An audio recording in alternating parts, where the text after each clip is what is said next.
This is Brother Benson, and I'm joined this evening with my good friend and brother, Mr. Miguda. Miguda, how are you doing? I'm doing good. I'm faring on very well. Mm-hmm. It's just, I can say we are in a busy November. Yeah, as a country, people are still mourning for departed hero, and we are also part and parcel of the system. So that's all for now. Okay, thank you so much. I think I can get echo from you. I don't know why. Okay, let me try to. Mm.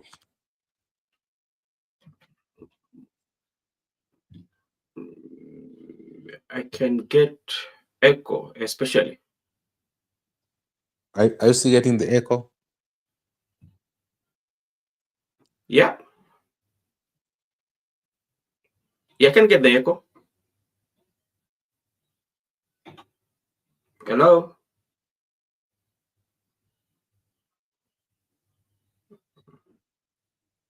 I think there's a problem with the echo. I can get the echo from the studio. I think it's coming from my side. I don't know what is happening. And Yes, Judith, thank you so much. Brenda, also thank you so much for watching. I don't know what is happening. We we are getting the echo from the studio. I don't know why. Okay, Miguel can log in, then we can see what's happening. Thank you so much. And This is Brother Benson. I think I can all get the echo. We're now good now. Miguel can come in and yeah, it's now fixed. Now I'm not getting the echo. Okay, thank you so much. As we wait for Miguda to come in, we were having some technical issues, especially the echo. We were getting the echo, especially from my side and Miguda's side. And I think and I believe right now it is something that is solved. Okay, let me take this opportunity again to thank everyone that has joined us through comment section. That is Brenda, thank you so much. Judith, also thank you so much for joining us. Hello, Miguda. Hello, Miguda.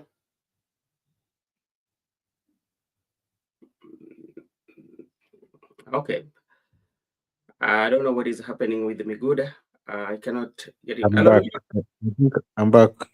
Okay, now I cannot get any echo from my side, neither from your Okay. side. So I think we are good. As I said, I hope your evening is good. Yeah, very good. Okay, any new briefings that you may have? Just briefings. We have seen, like how I began by telling you, Yeah. the country is still in a somber mood, mourning the fallen of a departed hero. Mm-hmm. You understand, he left unexpectedly, and the party members that belongs to him are Yeah. actually trying to meet people across the country Mm-hmm. to show solidarity in this period of mourning. Like we saw Mm-hmm. today, they were in Migori County, Awendo town, to be precise. And Mm-hmm. yesterday they were in Abbey, and they have also continued saying they will proceed to Western Province, Mombasa, Wajir, Turkana, those places that are still to be ODM stronghold. Yeah. And also a new developing is that after all is said and done, people Yeah. will converge in Nairobi for a week, like what Kalonzo have said, Mm-hmm. to just remember the departing. So I think we still have a long way in this program, Okay. and and that's so. I think most of these things, and also I've seen people squeeze. I try to. I I believe right now, Bondo or Opoda farm has become another center of power in this country. Yeah, that is true because remember when Rigathi Gachagua was impeached, Wamunyoro was a small town center of power. Like each and every leader would go to Wamunyoro, where former deputy president, His Excellency Rigathi Gachagua was.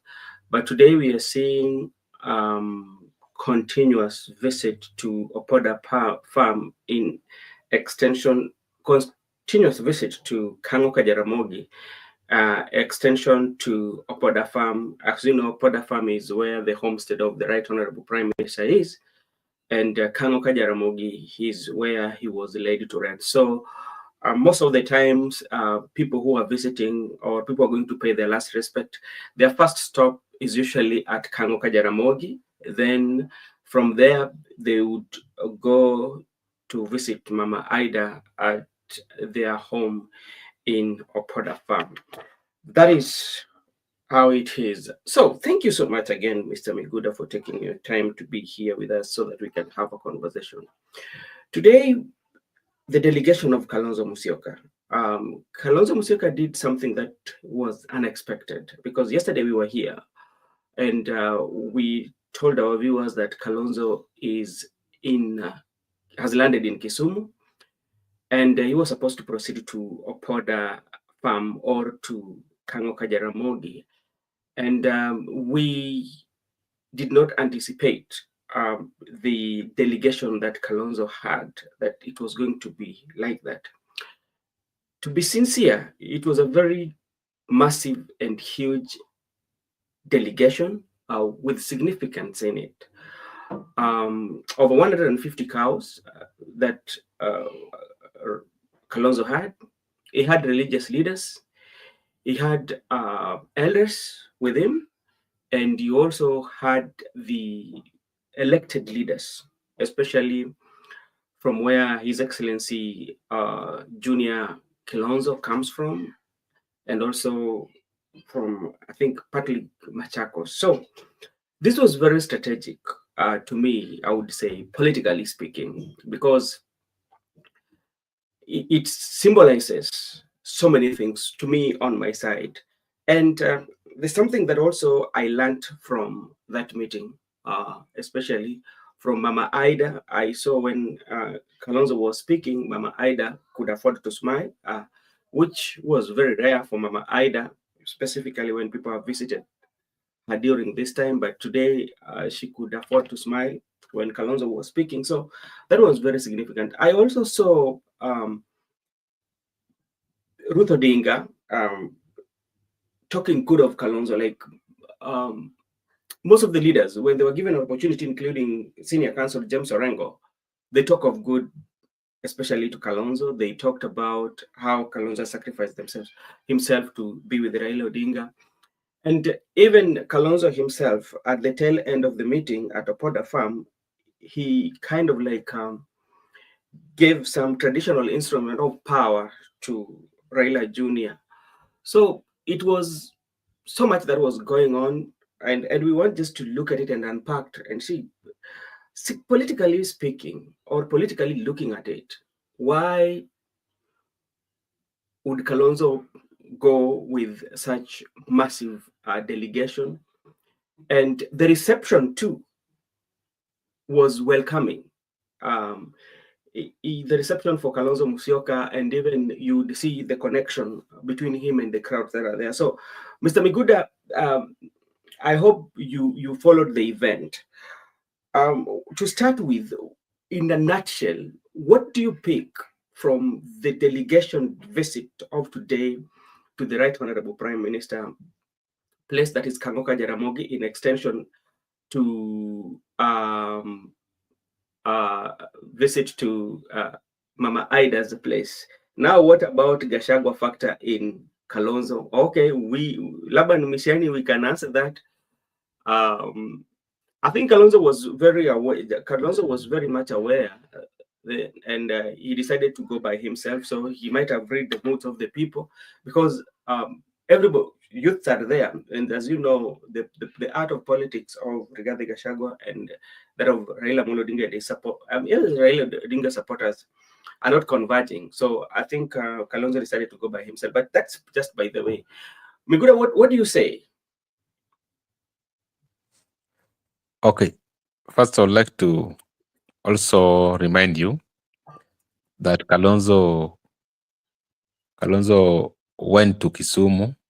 That's where he had his night before going to Kanka Jaramogi. And at Kisumu, he went to Grand Royal Swiss Hotel. And you know, Grand Royal Swiss Hotels belong to Raila. So you can see the connection that ties between these friends, that he even promoted the Raila's hotel by that huge delegation spending night there, because you know he was having huge delegation, the bishops, the Kamba elders, later leaders. So when they were at Grand Royal Swiss Hotel, that was a very good income to Raila at that extent, even when he has departed. And I can just say Kalonzo mourn his friend in a stylish manner, as a true friend, as an African person. You know, actually he told people that I'll surprise you. I'll go there in style, and indeed he has surprised people, and he was there in style. I just want to appreciate the friendship between Kalonzo and Raila, because it shows that the friendship goes beyond what people are seeing. And then I just want to talk about the issue of cultural exchange, where I saw Kalonzo trying to hand over some cultural instruments to Junior Yeah. in the connection of the Luo culture. And they were insisting Kalonzo to shout Joey, Joey, Joey. And understand Kalonzo is a Buffalo soldier. I understand Buffalo and Joey, they are together. And then I like what Mama Ida said. And we have said this here time without number, that Mama Ida said, don't concentrate on enmity between politicians you to an extent of killing your opponent. Because you know there was a person who was killed in Kasibuka Bondo today, actually, because of the current politics in Kasibuka Bondo. So supporters should not kill others. And Mama Ida has been with Raila for a quite long time. So she understands when she said that focus on the friendship. But as a young person or as a voter, don't go to an extent of killing your fellow youth because of two differences, opponents, because they can work together at any point. So that was a good advice, and an open advice to the people. And also in that entourage, Yeah. I was able to see Kalonzo. That's why Kalonzo went there with style, because he was accompanied with the bishops and elders, bishops and clergy from the Kamba region, to signify they have come in peace. They have come in peace, and also the Kamba elders to signify that the community at large have paid homage to the departed friend. And we saw elected leaders who accompany Kalonzo Musyoka.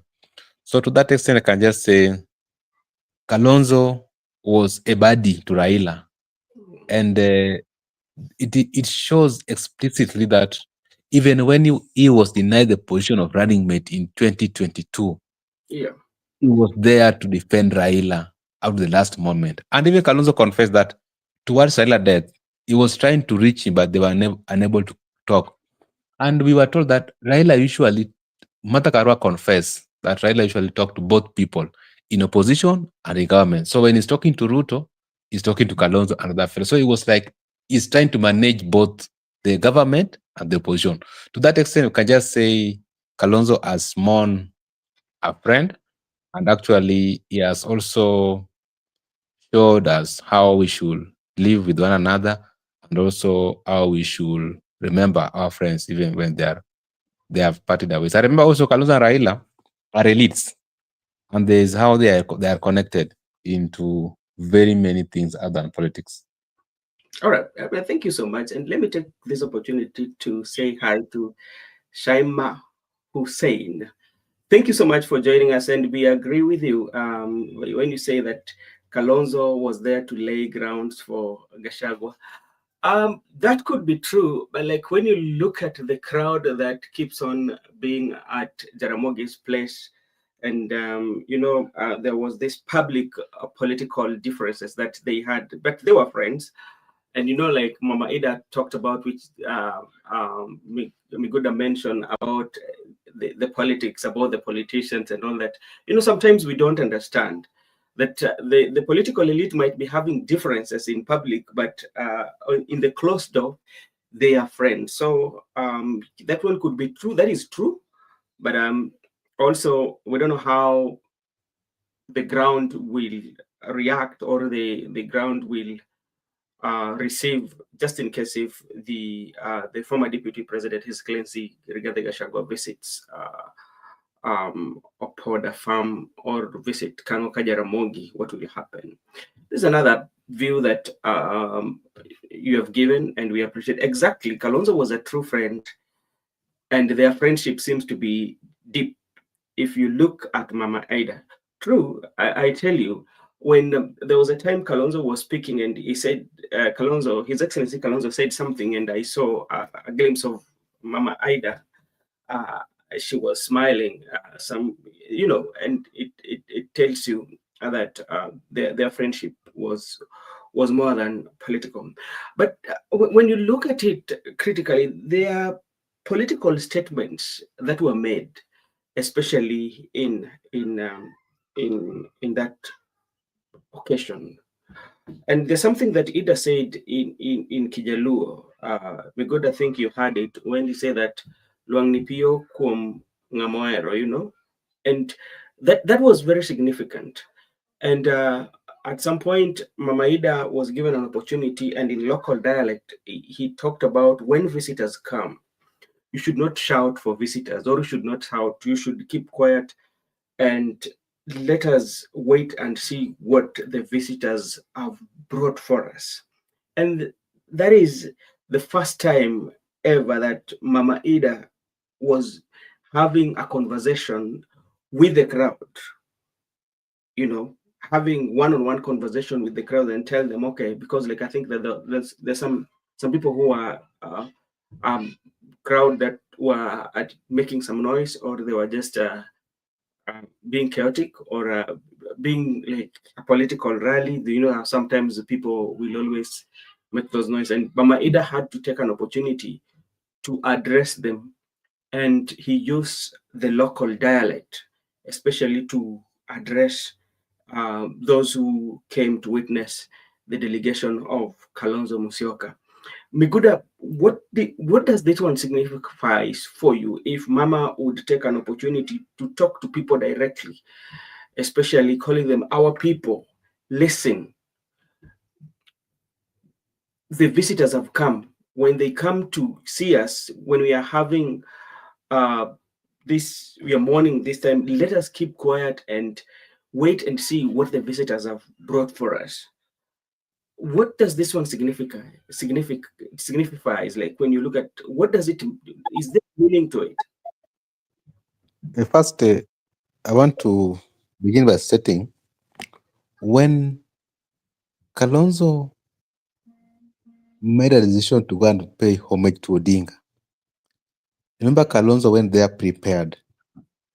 And when Kalonzo went there with 100 cattle, that is what Ida said. And he said, more foods. There are some other items which were not mentioned. And he said, this will help us to take care of everybody, even beyond December. So you can just come.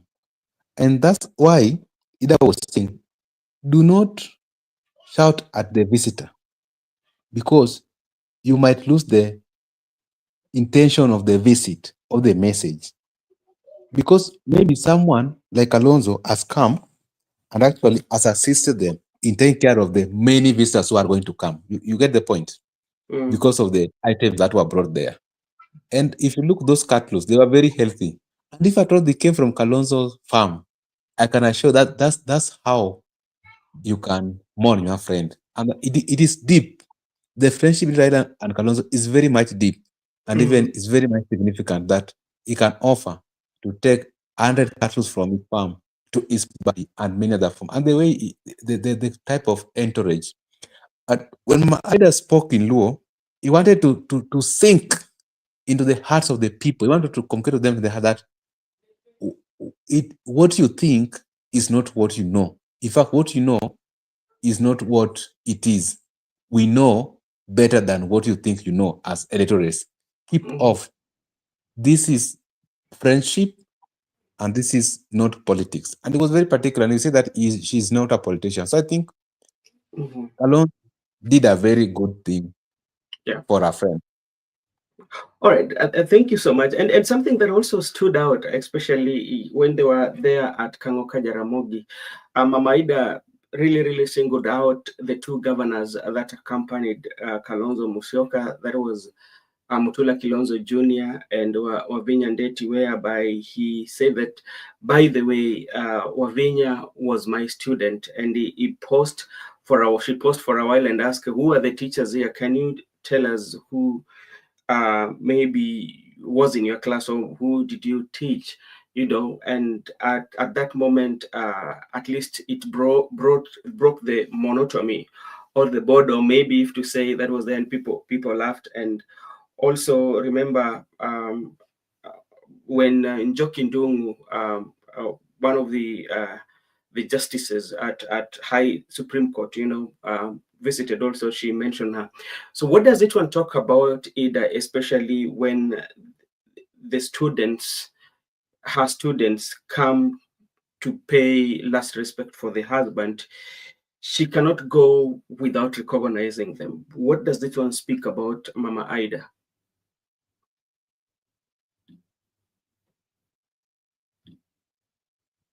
Hello, me good. Yeah, I can hear you. What does this one speak about, Mama Ida, every time when her students or the delegation or mourners who come to pay homage to Raila would come?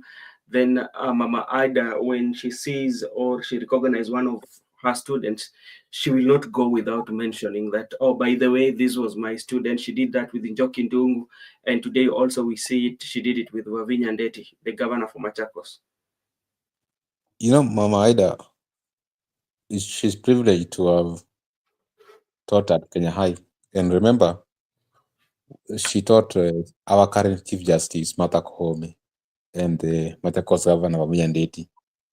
To that extent, she's proud that at least out of the student, there are some people I who are think it's actually Njoki Ndung'u, not Martha Koome.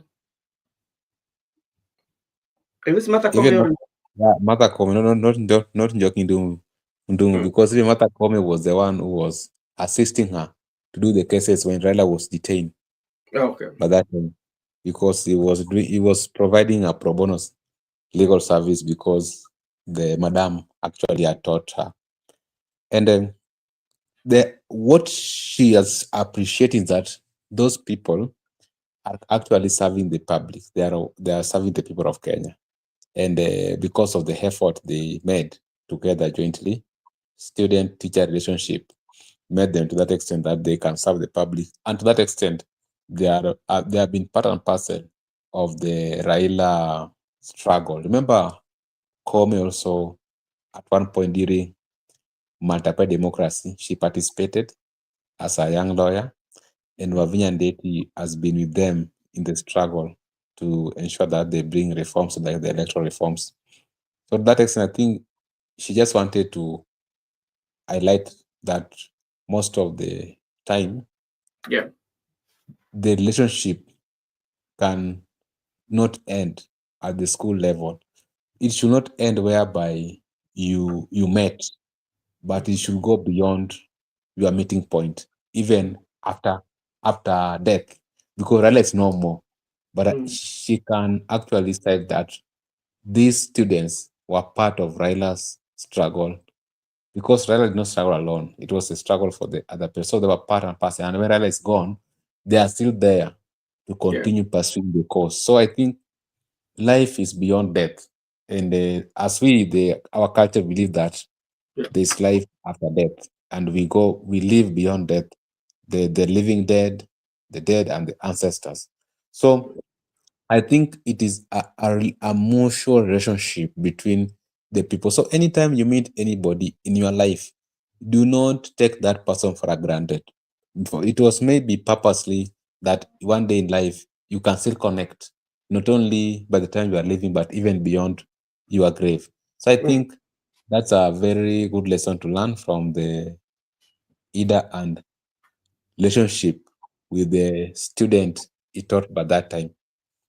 All right, thank you so much. And let me also take this opportunity to thank Mutugi for joining us. And thank you so much. And you can also share with us your view on the delegation of Kalonzo Musyoka that visited Kango Kajaramogi and extended the visitation to Opoda Farm, where the homestead of the late Raila Amolo Odinga uh, is at. And this is,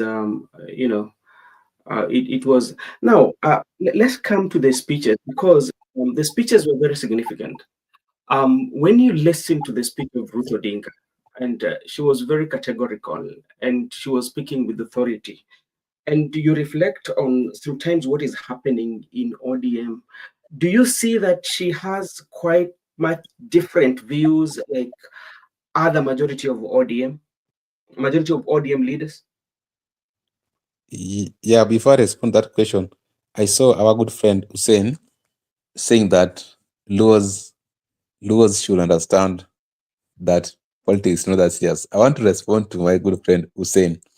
Hussein, Luos Luos don't take politics to be serious. The only thing that you don't understand, Luos are naturally dramatic people. They like to do it big, and they are being informed by their culture. And even remember, there is no single day you'll find Luos fighting the civilians. If there are only Luos versus police officers, because police officers are perceived to be using excessive force like tear gas, live rounds, water cannon. So they throw stones at police officers, but not at their fellow people. And even the other time you saw they were saying what of more really. They were taking their their hunger to rally instead of fighting people. And even remember, if you look at the post-election violence, 2007, 2008, look at the Luo, Nyanza Luo. No one was. Remember, you know where people were moved from one place to the other place, Rift Valley, where there was more violence. But in Luo areas, people were just agitating, fighting against police officers, barricading roads. But against the fellow Kenyans, they can't do it. And then look at them at their Karanda, what they're doing. They're just too much noisy and dramatic in nature, but they don't cause violence against any civilian. So I think to them, that's their cultural way of practicing things, but not that they are going to harm. The only the only body that they usually fight is the police officers because of that excessive force police are using, but not that they have taken it serious. It's just their nature. There are people when they want to they make themselves significant, they do it to their best interest. So I think that one is okay. What I want to talk about Ruth Adhiambo Odinga. Ruth Adhiambo Odinga seems to know something that majority of the people do not know. And I think they're just waiting for the right time so that they can speed the beans. Because Ruth Adhiambo Odinga has been very consistent that we can't lose our party, ODM, to anybody. ODM, and when they say ODM cannot be swallowed. So they're making the same points that let us not lose our party. Let no party swallow ODM. And Orenga has been insisting on multi-party democracy, that let us embrace multi-party democracy. Let us not go to negotiation with our party, folding our party, that our party will be swallowed by the party. And then it seems like there are people in ODM who don't want to hear that ODM fact. They just want to allow UDA to swallow ODM, that we are two-term, we are in the broad-based government, let us not have any noise. We are in broad-based government, full stop. We don't want any comma. And we are telling them, even if you are in broad-based government, but where is the position of ODM? That's what Ruth is trying to say. So I can say there's a conflicting views within the party leadership structure, whereby you find that there are a section of people who want to retain the identity and the values of the ODM, but there are a section of people who do not care about the values and identity. They just want to support Ruto blindly. And that's what Oburu was saying, Yeah. that we can work with him up to 2027. And when that right time comes, we'll sit down and do assessment. Were 10-point agenda implemented? And if not, we are at liberty. And he said, we are open to discussion. We are open to any political party. Not that we are not open to discussion, and we are open to like-minded political party to Yeah. form a coalition in 2027. And that is how people do bargain politically. But you cannot go to bargain table when Mhm. already you have submitted to UDA. So I think some people don't understand what's going on.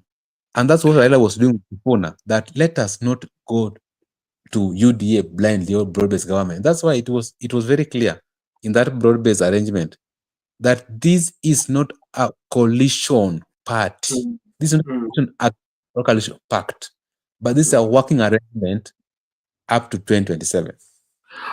Okay, thank you so much. And maybe there's something that also maybe um, our good sister here is just clarified something, Mr. Migud. Maybe yes. I was talking about the death of Kasipul Kabondo. Yeah, so in relation to what she talked about the politics of it was, she just clarifying. There's something here that maybe also you can share with us, and I will borrow it from what has the comment that has been made by our good friend Laban Misiani, that Kalonzo cannot lead these people out of the government and take them to opposition. Uh, uh, I don't know how.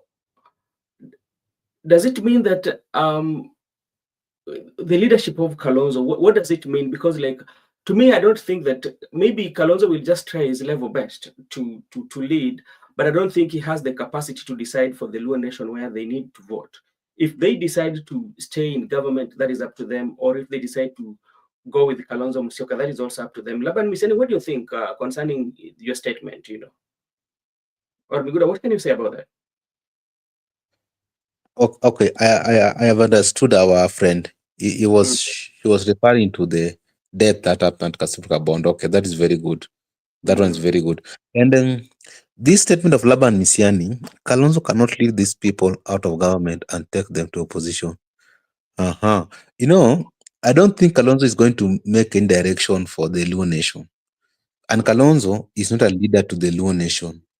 Luo nation, as things are concerned right now, are going to take instruction directly from Dr. Oburu Odinga. Because Oburu Odinga has been installed as the ODM party leader, and yeah. currently, as things flow, people tend to listen to the position of the Oburu Odinga. And that's how people usually listen to so what Oburu Odinga will decide at that level, that time, they will follow, but not Kalonzo decision. So I don't think Kalonzo will speak for the community or Kalonzo will speak for the party. There are people who can speak for the community or the party, but not Kalonzo Musyoka. What we were just saying is that Kalonzo Musyoka has a very good chance to work with the Luo nation. Very good chance. So he can decide how he want to work with them going forward. So, so in when you look at into broader perspective, do you feel like the people or the majority of people who feel that Kalonzo is not the favorite person even to be the president?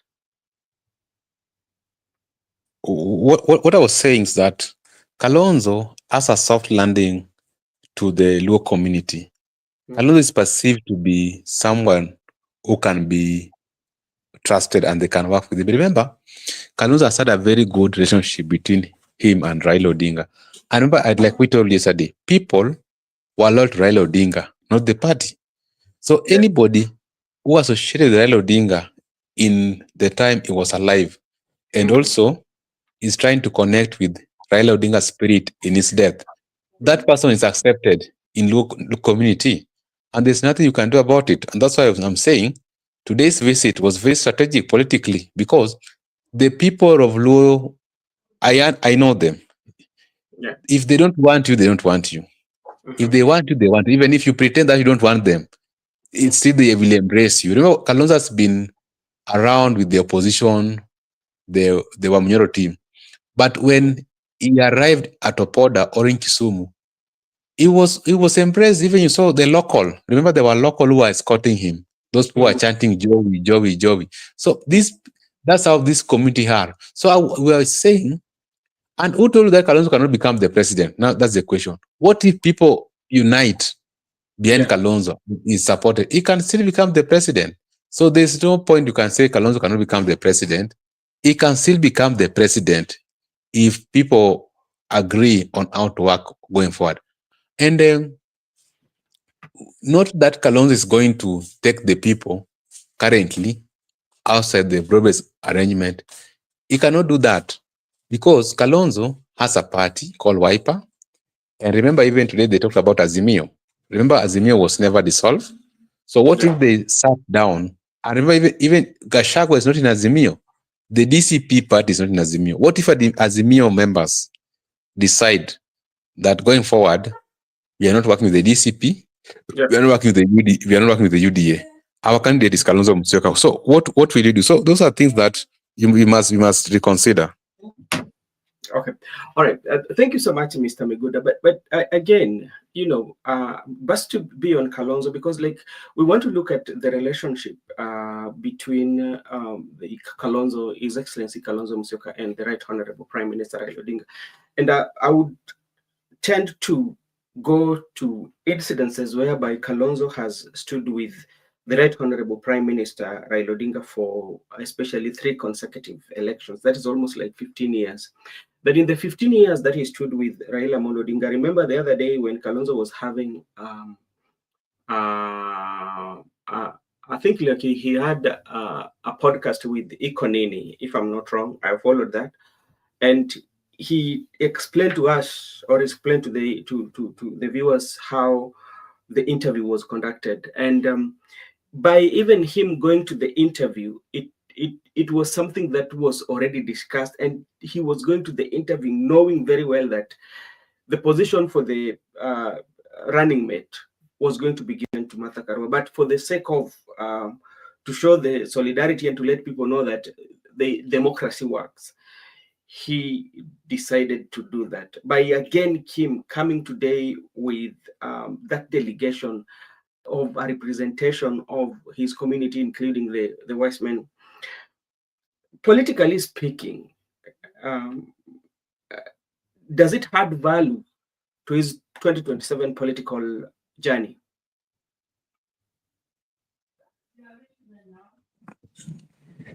It can hurt. The problem has always been that people think that politics can just last the way we are seeing it today. Mhm. It is dynamic. It can, even in the next year, June, things can change. Who knew that Raila will go for broad-based government? Nobody knew. Mm. We knew that Raila's route has been declared and Raila is in opposition until 2027. Who knew Gachagua was going to be impeached? Nobody knew. Within 3 years or 2 years, many things have happened. Yeah. And that's why I can't rule out that Kalonzo Musyoka is not a formidable force in 2027. And even what paying homage today to Raila Odinga is Mhm. adding a bonga points. Like I've told you, me, if you look at my contact, I have so many laws in my contact. If I follow their status today, they were saying, this man, we must reconsider. Mhm. This man has done us proud, has done us something good. Yeah. So those are just on a ground basis analysis that Kalonzo is welcomed and is like people. So it is strategic. So what if there are things that Kalonzo can do right now to ensure that they work together. Working together doesn't mean that now even Kalonzo can come to, and there is no closed door. Even Yeah. Kalonzo can go to broad-based government. Who said that broad-based government is only for the ODM and UDA? Even that broad-based government is open for Rigathi Gachagua, Mhm. because Ruto is saying we bring all Kenyans to work. So Yeah. this issue that we own broad-based government and we have closed the door, Wiper can't come in, DCP can't come in. And also in opposition, we have closed the door. We are the united opposition. There is no party can come in. No, it is still an open field whereby Wiper can still go to Wiper can still work with ODM in the so-called broken government to bring Kalonzo on board. So this issue of ruling out Kalonzo, it is quite impossible for the community to work with Kalonzo. Me, I don't buy that idea. Me, I believe that it is very possible for all these people to work together, including Gachagua working with Ruto. And you saw what Gachagua said, that he liked Raila because Raila was having a very good and formidable foot soldiers. Even after elections, they Yeah, could lead in negotiation. And they also appeal to the Mount Kenya people that kindly give me very brave foot soldiers so that even if we are post 2027, I can lead you people to negotiate. You understand? yeah, So in my view, I believe that what Kalonzo did today, according to me, it is a political strategic that will earn him more bonga points. It's better way than where he was before paying homage to Odinga. If you go to the what we call opinion poll today, yeah. is he has had maybe a certain percentage. Okay, thank you so much. I know we'll come back to discuss about Kalonzo, and let's focus a little bit on Orengo, the good uh, governor of Sierra. You know, during his speech, I picked something, especially talking about the political parties, especially like we have to make sure that our political parties are strong and they're independent. And if you compare that speech and what he made during the burial of the Right Honorable Prime Minister Raila Molo Odinga, is still the same. He has maintained, he has not changed his stand, especially on strong political parties. And he talked about that all those political parties, even if they are having agreement and whatever, but it should be anchored in the law of the land. He maintained that. Based on what we have, especially you look at the broad-based government, Rengo was one of those leaders who were opposed to broad-based government because lack of structure, and is still insisting about that. What is your take on that? Then another thing also about Orengo, I told you about there are three people, not now three. I'm talking about Mama Ida, I'm talking about Orengo and Anyang Nyong'o, and maybe Ruth Odinga in extension to what, like, there's something that the three, I mean, there's something that they know that we don't know, because they are very, very, very wise and calculative on the choice of the words that they use, especially when it comes to broad-based government. So I want you to connect that with the words that he choose to use, and also maintaining the messaging is the same in all the occasions that he has attended. And I like what Orengo is doing. You understand? There are people in ODM who have insisted that we are in broad-based government, full stop. No room for thinking, no room for view. We are here. And Orengo, Ruth, even Anyang Nyong'o. You remember Anyang Nyong'o said, Sifuna is going nowhere. Odiwuor Ngwen, who sits in the executive, said, Sifuna speak for the party. Baba said before he died, Sifuna is the voice of the party. Oburu said Sifuna is the voice of the party. And all of them have insisted, including James Orengo, that during the funeral, James Orengo said, do not kill multi-party democracy. Yeah. Let ODM stand. And even Orengo insisted that even if those ODM bigwigs who are going to negotiate with UDA don't negotiate minus getting information from the people. And then if you look at those statements, there are some people in ODM who said, how can Sifuna confront party leader? Sifuna should be kicked out. Those people, the people don't want us to talk about other views. No, Sifuna should be kicked out. Sifuna should resign. By November, it will not be the SG. So you understand the reason why you have said these people are very intelligent, people like Orengo and Ida and Ruth and Sifuna.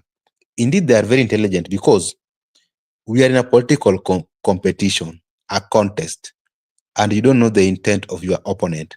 And when your opponent has invited you to have a dinner at the table, you must be very careful because do you know the intent of William Ruto? Do you want to tell us that all of a sudden today, William Ruto has now transformed and is a champion for multi-party democracy? No.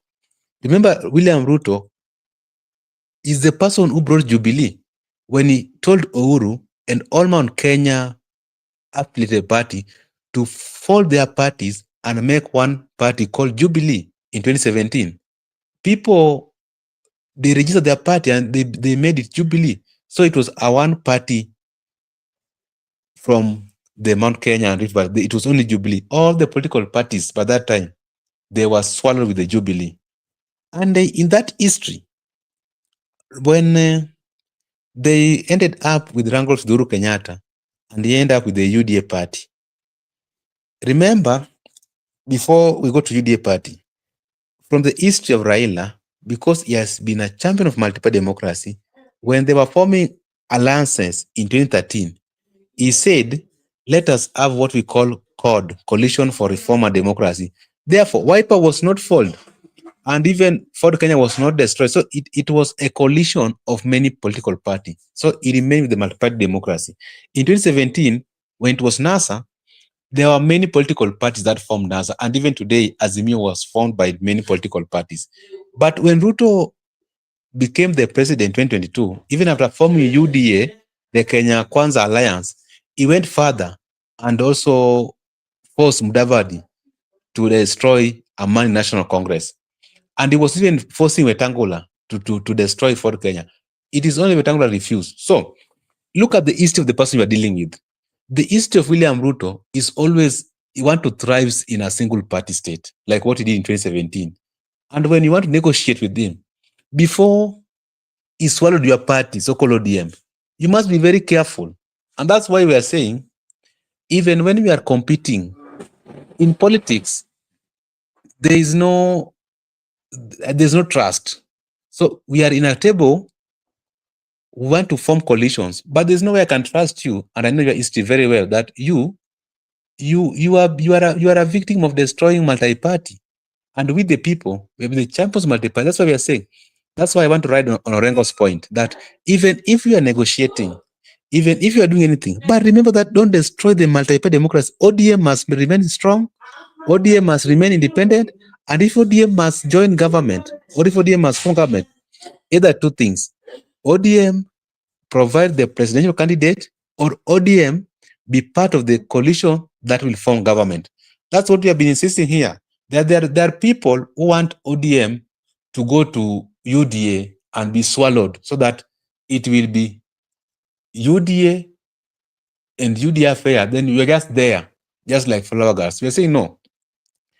It is better for ODM to be part of the government as a coalition or not forming it than it being destroyed. Because if you destroy ODM today, it means that the next victim is going to be Wiper, DCP, and the party. We don't want to lose our multi-party democracy. So people like Orengo, who have been champions of multi-party democracy, people like Ruto Dinga, Sifuna, are very critical. And that's why they have issues with that structure. That don't talk, don't speak. It is two-term. Yes, it is two-term. But on which basis are we going to have this two-term? Which coalition? So, you must be realistic before you say it is two-term. Not that we have said it's not two-term. We are saying, even if it is two-term, how are we going to have this two-term? Are we going to this two-term whereby we have followed our political party, or even after election, we are going to be forced that for you to serve in this UDA government, follow your party the way Musalia followed Amani. ODM must remain strong in government or in opposition. That's what Orange is trying to say. So it's better you be in opposition, stronger, than being government but weaker. And if you listen to James Orengo, especially in his speech, he said something that do not kill political parties, and amewaonya, mi sasa naweza sema tu namnukuu, aliwaonya wana ODM wasifanye makosa wamezwe katika hiyo wakati ambao alikuwa anatoa ujumbe ama wakati ambao alikuwa anaongea, akatoa historia fupi ya vyama ambazo zimemezwa. Mojawapo akasema DP yalimezwa. Ametoa hiyo historia na akaonya sana wana ODM kwamba wasifanye makosa, chama chao kimezwe.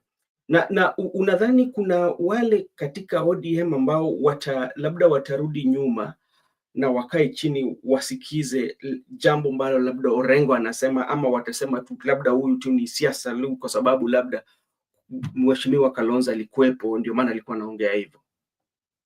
Wacha nikuambie kitu kimoja. Hapo katika chama cha ODM pia kuna vijana. Hapo katika chama cha ODM pia kuna wale watu jasiri sana, na kuna wale watu ambao hawawezi rudi nyuma. Kumbuka hao vijana wako katika hapo ODM. Kuna vijana ambao walikuwa wanapigwa tu risasi hivi na Raila Amolo Odinga na walikuwa nda mbele, na kuna wale waoga ambao walikimbia wakaingia huko ndani, na kuna wale waoga ambao saizi wakimbia watu ya kwamba imbeni muhula ya pili, lakini kuna wale bado wanaongea even bado wanaongea, hata kama wanazungumza, wanasema sisi kama chama kuna zile maadili tuko nazo kama chama, kuna zile sifa tumesemea kama chama. Sasa kabla tujazungumza kubali ati ya kwamba ati hakuna muhula wa pili, muhula wa pili za kuwa, but itakuwaje? Sisi kama chama tuko na zile maadili zetu na kuna zile sifa tunajulikana nazo. Sasa utapata kuna wale vijana kama Simbarati, kuna vijana kama Edwin Sifuna, kuna wale vijana kama hata wazee kama James Orengo na Kinanya Nyong'o. Watakubaliana na William Ruto ili ameze ODM? Hiyo haitawezekana.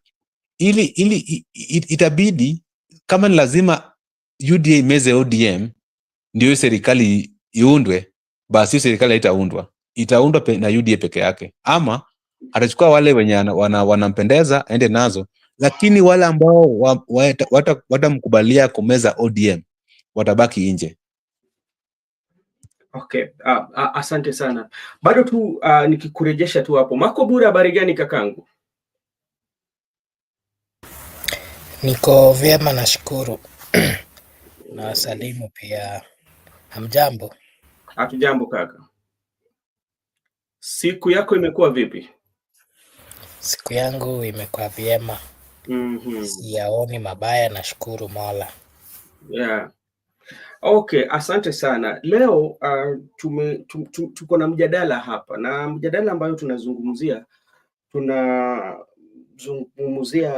Mheshimiwa Kalonzo Musyoka ambaye siku ya leo aliambatana na kikosi na watu wa mashuhuri kutoka nyumbani kwao ama kule Machako kule Ukambani kwenda kupatiana heshima za mwisho kwa Mheshimiwa Raila Amolo Odinga ambaye alizikwa takriban wiki mbili kwa saizi tunazungumzia, na alikuja na mali, tuseme kwamba ng'ombe mingi sana, na vile vile watu walimpokea, na pia kuna maviongozi ambao walikuwepo walizungumza. Dadake Raila Amolo Odinga, Ruth Odinga, ambaye bado ni mwanabunge, pia alizungumza. Junior alizungumza, Orengo pia alizungumza, na wengi tu, na wale ambao Raila Kalonzo walimzindikisha Kalonzo kumpatia Raila heshima zake. Now, maybe, I don't know, did you get time to see or watch what Orengo has said? And maybe I would quote something here. Then you can also give your opinion.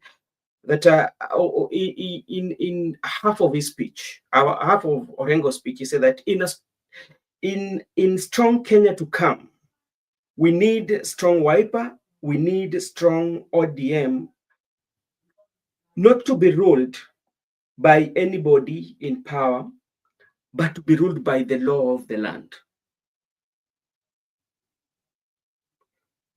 Labda ukiangalia historia ya Orengo na kulingana na yale yeye mwenyewe mawazo lake kuhusu hata kwamba kwa watu vitu ambazo inaenda kwa ODM, kauli yake hii, labda wewe unaweza sema nini kabla hujazungumzia kitendo ambacho ilifanywa na Mheshimiwa Kalonzo Musyoka?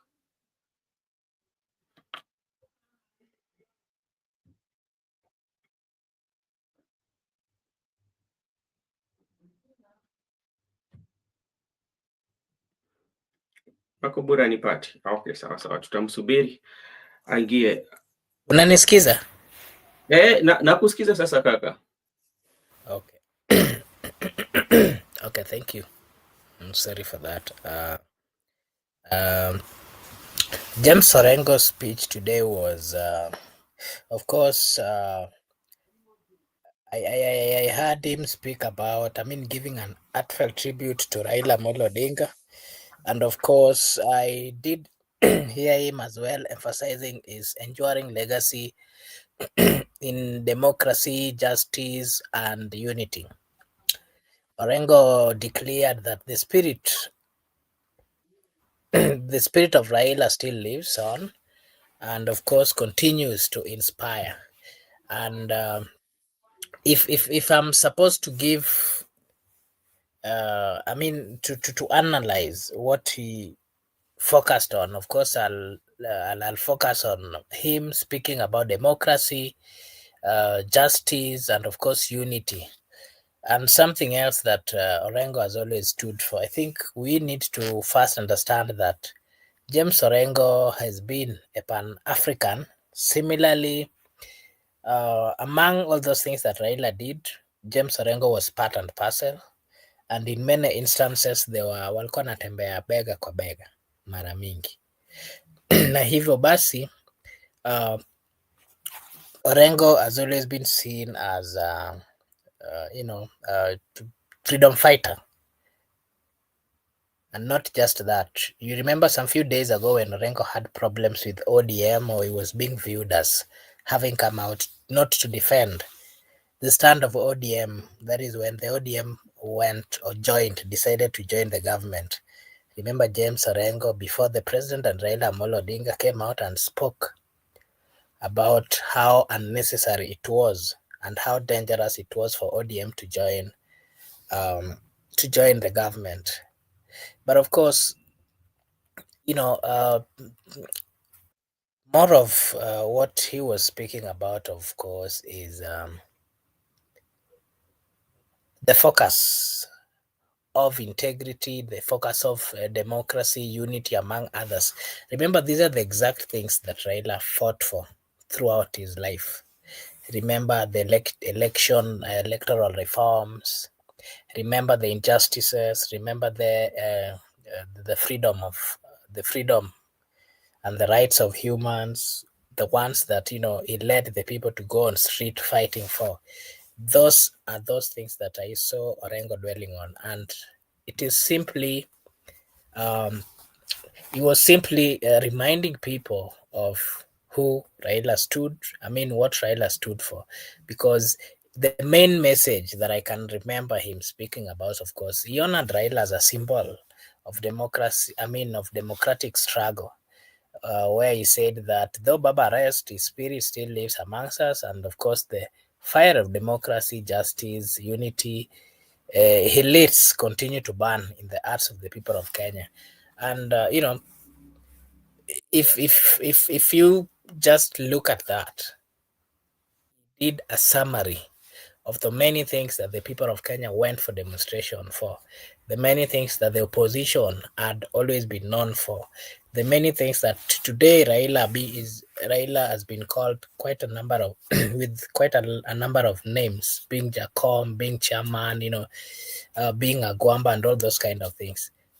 He simply made it in a summary, and of course, I think that was more of what he meant. And if maybe I can give a breakdown of my understanding by the statement he made, that though Baba rest, of course, that particular statement he acknowledges Raila's passing, while of course he was also affirming the fact that his ideals, especially the fight for democracy and justice, remain alive.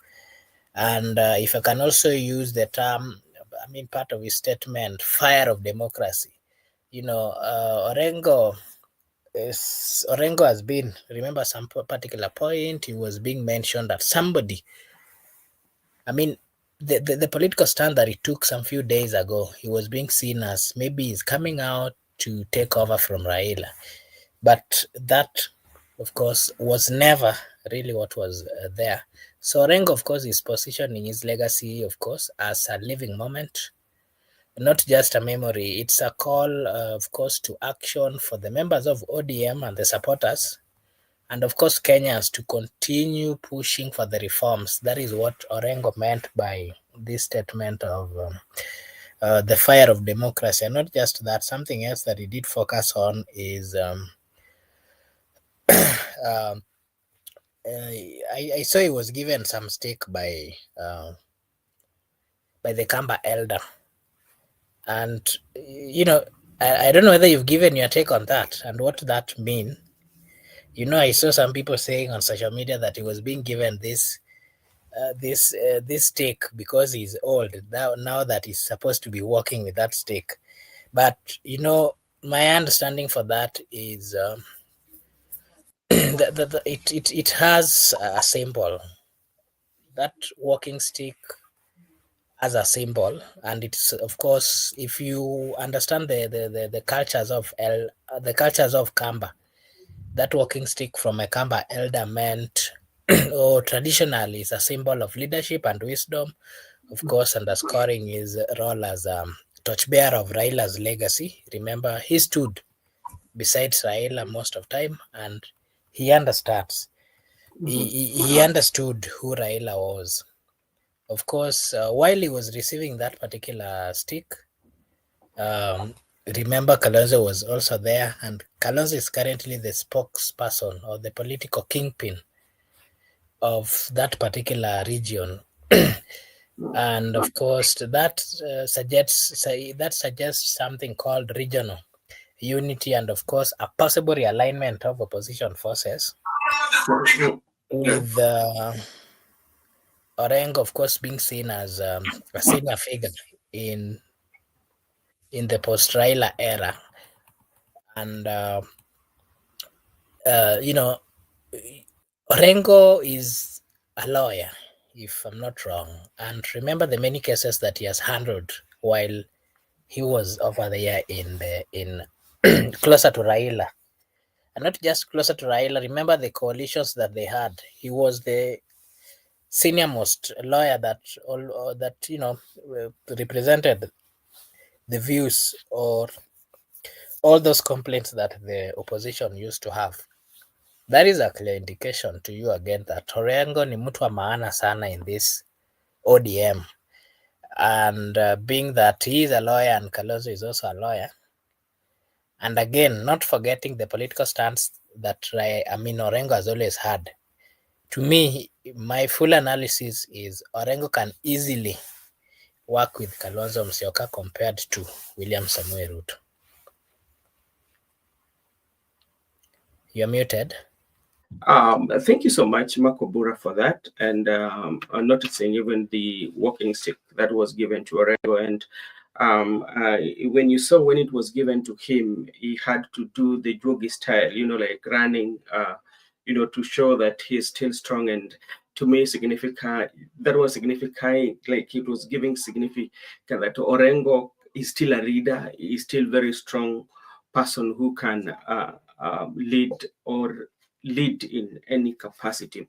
We're just focusing on some of the speeches that were made with the leaders, including Kalonzo Musyoka. Remember, Kalonzo Musyoka visited the place with the two governors and good, especially chunk of leaders from those two counties. That is the legislation, where at some point Kalonzo Musyoka also requested or put a request to the county government of Kitui. Remember the stadium where the Masuja Day was celebrated the other day. He reminded Junior, that if the county members um, of that county can pass a resolution so that uh, stadium could be named after the Right Honorable Raila Amolo Odinga. He also supported the idea that was flouted by Governor Wanga that Talanta Ella should be named after Raila Amolo Odinga. So those are some of the speeches that we picked from, but I know some are coming. Now, let's also go back and look at what Mutula Kilonzo Jr. said when he was given an opportunity to speak. And not to paraphrase, not all, but part of his speech, he said that, I quote, people have spoken about good things that Baba had achieved, And there's one thing that Baba has died without achieving. That is a free and fair election. And as you know, we know the history, especially when it comes to election and even the announcing of the results and everything that surrounds our elections. Mr. Miguda, is there somebody who is going to champion the free and fair election? And even in a nutshell, we call the electoral process as transformation, whereby we have the electoral justice. How can we get electoral justice? How can we make that your vote counts? How can we make sure that the winner always is the winner, not otherwise? Is there somebody who is going to advocate for this? Yeah, there are many people who are going to advocate for the reforms of this country. Remember, we the young people, we must now take the mantle and go forward. We the young people, we must now ensure that we continue with the struggle. The struggle must always be there. There's no day we'll sit pretty comfortable with the country that now we are pushed to the end. Now we can no longer struggle. We can no longer be reforms. Remember, they are trying to bully us. They have bullied us that we don't have money, we are the Gen Z, we don't have cash, endeni mtafute pesa kwanza, tafuteni kazi kwanza, hata mjaoa. But those are just bullying. They are bullying us. We don't care. Because remember, even people like Orengo, they started this journey long time ago when they were in the universities. Orengo had no car, Orengo had no wife, Orengo had no job, but he was being the street fighting for multi-party democracy. Therefore, there's no need for somebody to bully you that you are a Gen Z, you don't have anything, stop going to the street, stop agitating for your rights. That is wrong. The people who are going to ensure that we got a free, what we call electoral justice, is the young people. Because I believe that the struggle must always continue. The fact that Raila was detained 7 years and that era's gone doesn't mean that now. The problem is also the young people don't want to struggle as they pursuit for their liberation because they have been bullied by the old people. But now, let me respond to that question. But now, what I want to say is that currently, there are people in this country who are going to ensure that the legacy of Raila shines. Right now, we have buried Raila, but you can feel people like Orengo, you can feel Sifuna, you can feel Ruth. They are trying to continue that struggle, but there are people who have been swallowed by the status quo. And when the young people, their right time will come.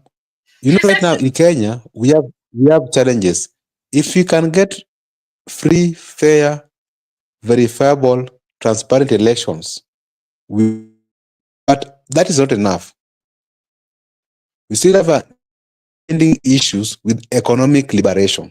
So, who are the people, who are the generation which is going to lead us to liberate our country economically? Because we have the constitution, we got it, we have the multi-party democracy, but still we have not been liberated economically. We still have the issues of corruption, we still have the issue of electoral injustice. So as we go forward, what I can say, Raila has fought a good fight. Raila has kept the faith.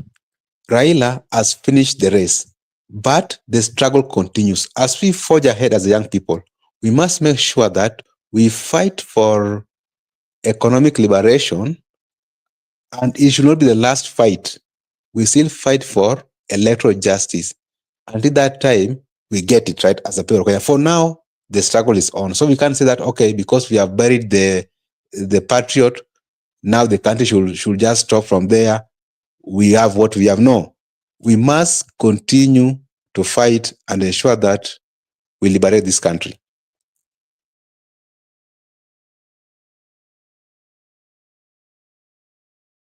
Thank you so much, Mr. Miguda, for that. And I hope Makobura also will give his view, especially when it comes to the free and fair election for what Raila was fighting for. And, you know, one of the things that surprises me is about especially how we do our politics. And, you know, it is the other day that the memorial of the Right Honorable Prime Minister was held in the Oma Bay. And one of the things that the talking points were, how can we be united and forge what Raila Odinga fought for? But in the same county, when you go to Kasipul Kabondo, you know, you were talking about, Miguda talked about what happened, about the violence that we are seeing, especially in what is this violence that usually that is usually experienced in some of the elections?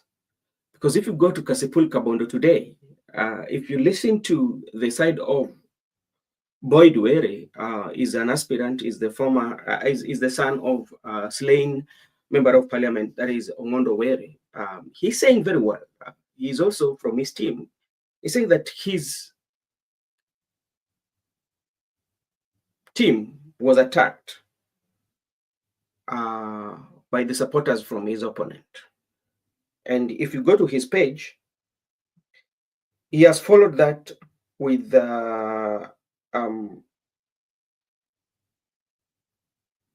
photos of somebody bleeding.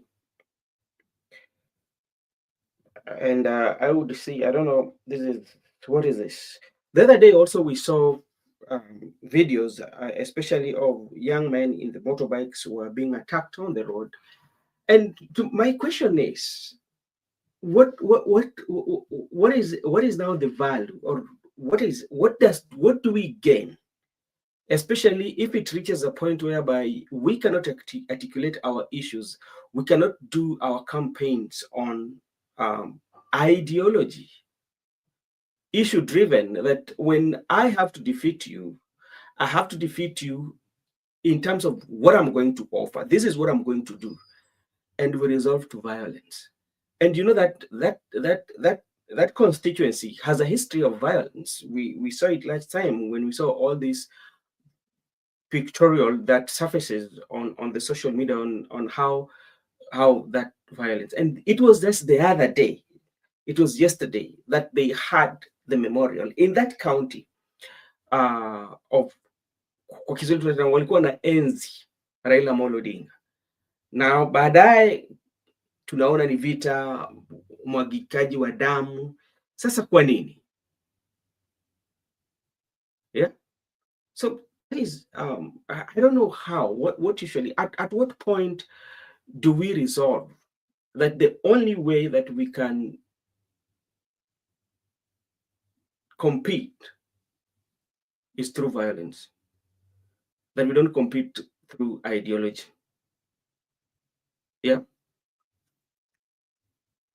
And the people, the violence that they do, or the violence that usually is the same people that they're going to represent. If Aroko wins today,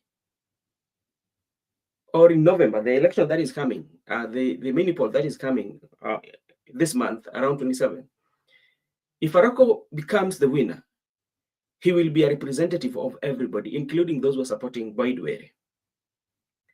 If Boyd Were wins, the same thing will happen it means you are going to represent those who are supporting Boyd Were or those who are supporting Aroko, and he's going to address the issues that are affecting you. That's what happened. Now, if you go, you see how it is messy, it's bloody, the violence. And sometimes they do happen, and they just let go like that. We don't see action being taken. For how long will this one happen?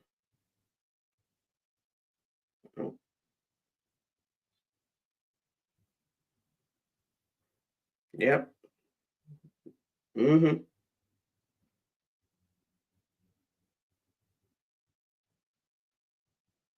This is what this is what I can quote. This is what Boyd Were wrote.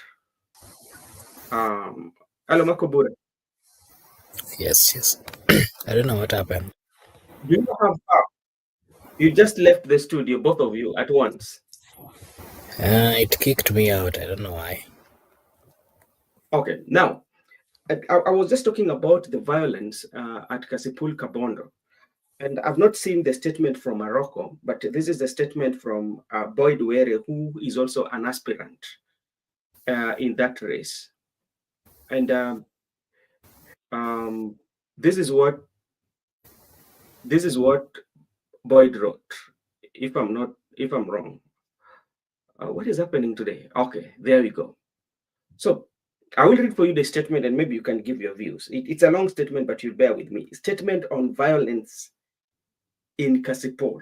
I quote, this is Boyd Were, Mr. Makubura. This afternoon, while I was having peaceful engaging voters in Central Kasipul Ward, Opondo, my event was violently disrupted by Aroko's team. Within minutes, they stormed the venue, alighted from their vehicles, and directed an provoked attack toward us.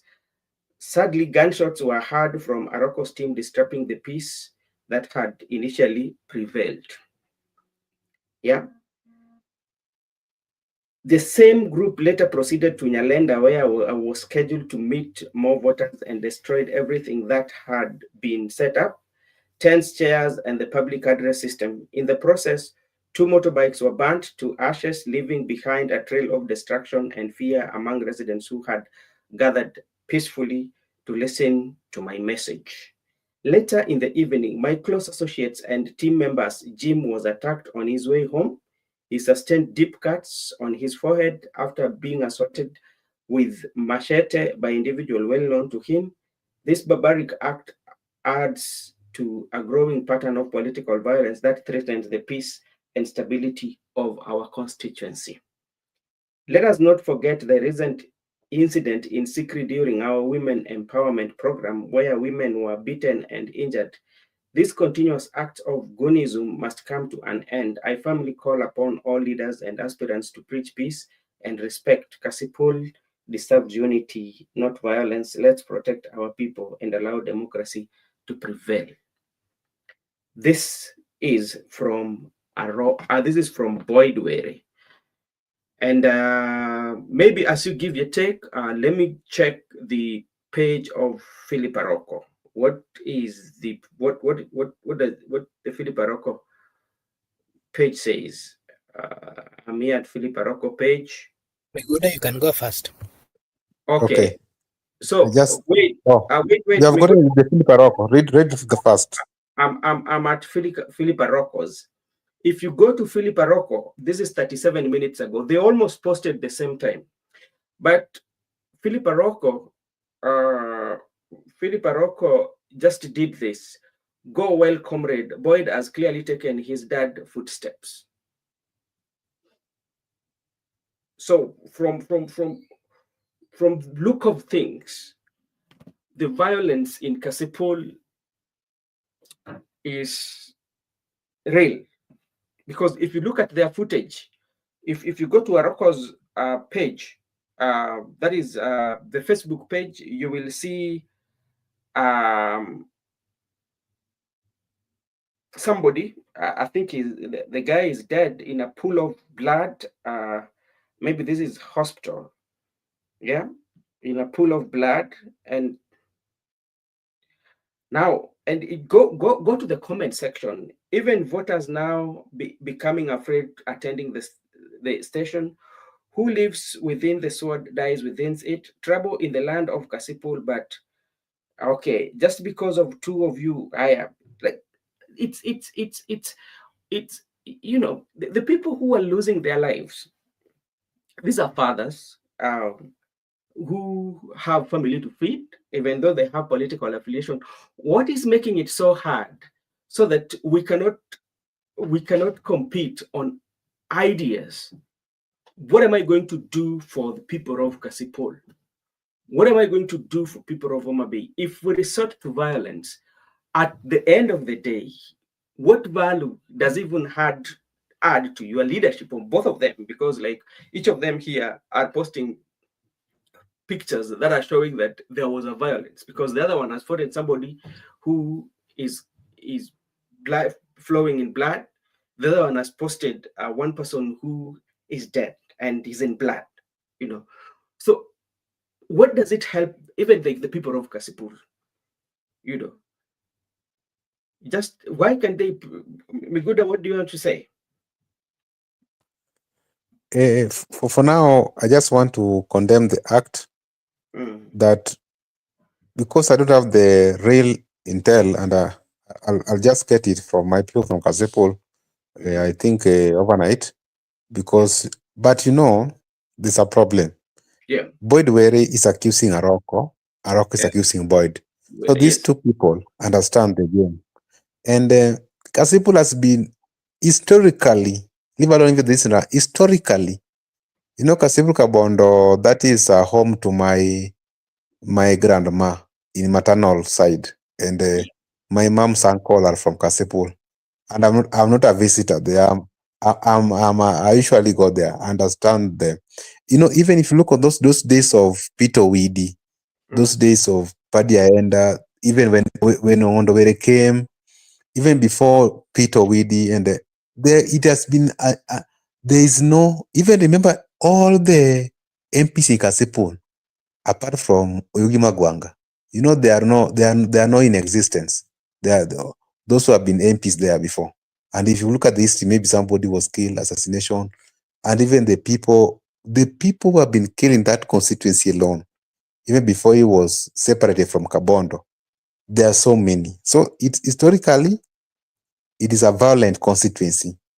And going forward, things like we are witnessing today are not news in Kasipul.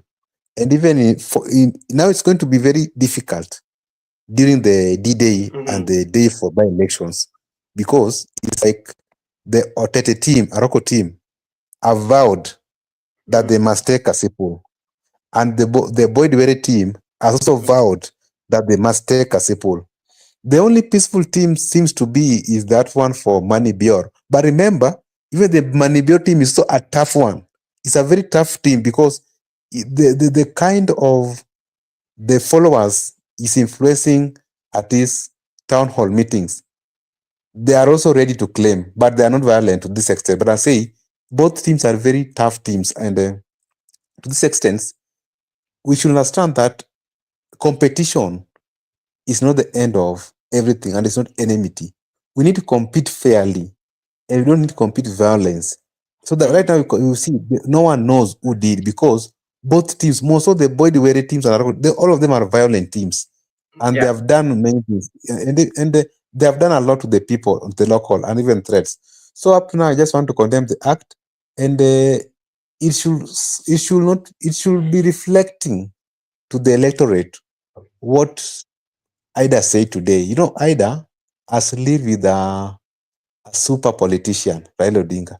So if she can advise you people that don't engage into any violence as electors at the interest of the competitors, she understands very well what she's telling you, because she was privileged to have Raila. Maybe Raila was meeting his opponents at night. Maybe Raila was calling his opponents at night. And maybe Raila used to tell Ida, we are friends. There's no permanent enmity here. So she understands what she's saying. So my appeal to the electorate, keep off the difference between Boyd and Aroko. Your work is very simple. Cast your ballot and walk away back to your home. Let them deal with their issues at their level, because people like Aroko and Boyd, you might perceive them to be enemies, but there's a point where they are colleagues. Okay. All right. Thank you so much, Mr. Miguda. And before that, I'm also receiving another alert message here. Boyd Were personal security was seriously wounded in a fierce clash that tragically claimed 2 lives. So as we speak today, and this is where I'm getting this feed is somebody who reports from Homa Bay, and I've seen has posted on his social media handle. I don't think this one, that it seems there was an exchange here. There was a clash between 2 parties, that is the Boyd Were and Philip Aroko. In the event of that clash, 2 people lost their lives. So that is what we getting. And if you go to the comment section, comment section is kind of like mixed up reactions.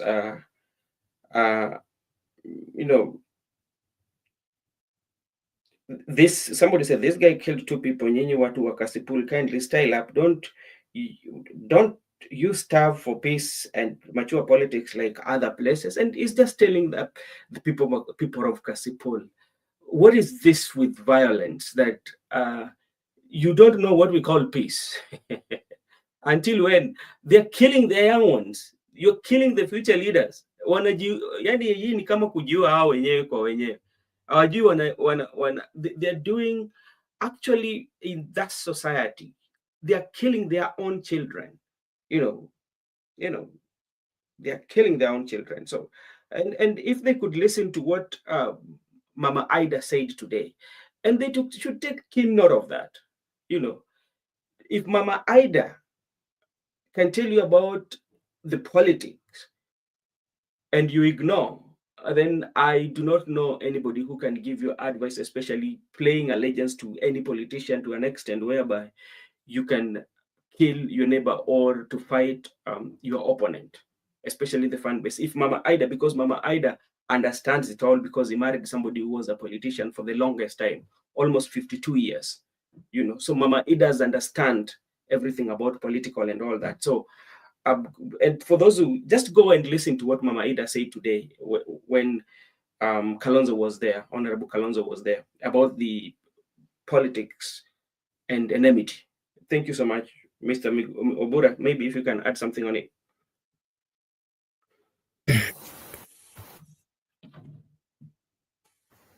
It's very unfortunate that even if we first look at the reason why there's a void, or there's a vacancy in that particular seat. Remember, it came through after the killing of the sitting member of parliament. I think that was a lesson enough that killing is not solution to problems, is not solution to challenges. It is not solution to even going or fighting our opponents. And the worst thing is, let no life be lost as people are looking for.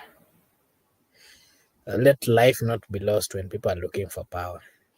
Power, thing of the world. Power is one thing that you'll never go with to heaven or whichever place after dying. It is so painful that families are losing their beloved ones just because of some people, looking for political position. It is so inhumane to fight and kill fellow human just because of politics. And me, I want to say that it is, haya yote yalipitwa na wakati. Why would you put enmity with a fellow human?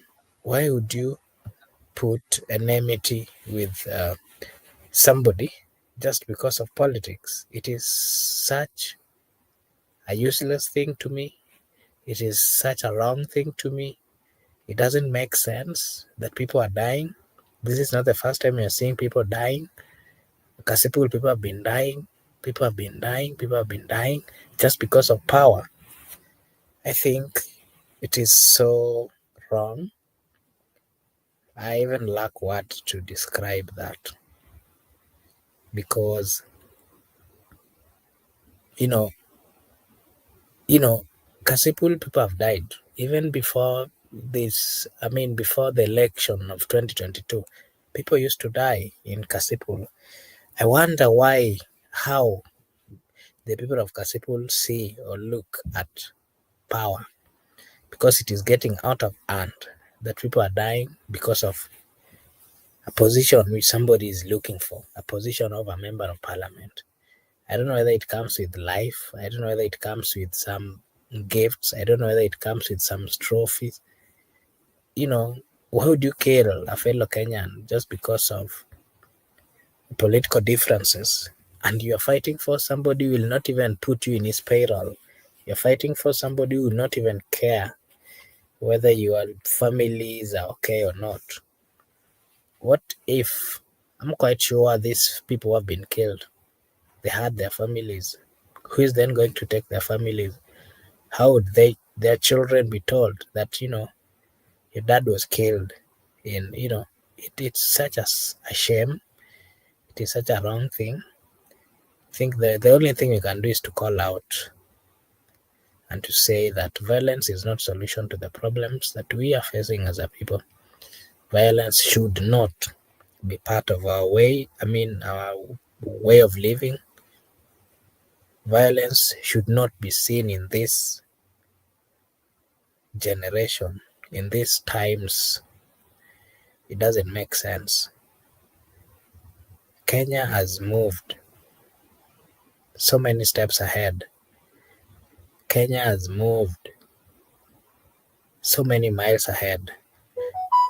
Let no politicians take us back. Let no politician reminds us of the negative things that we've walked out of. That is what I can say.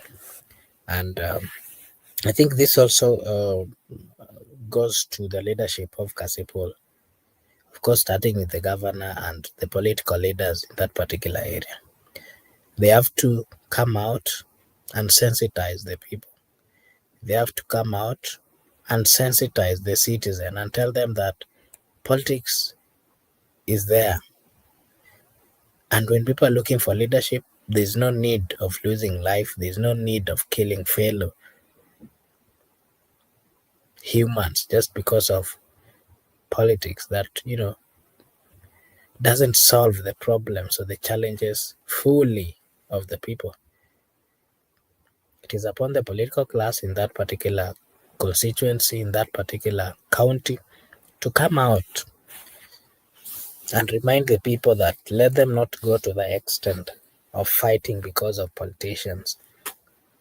If it is a must that they fight, then they leave it to the political class to fight.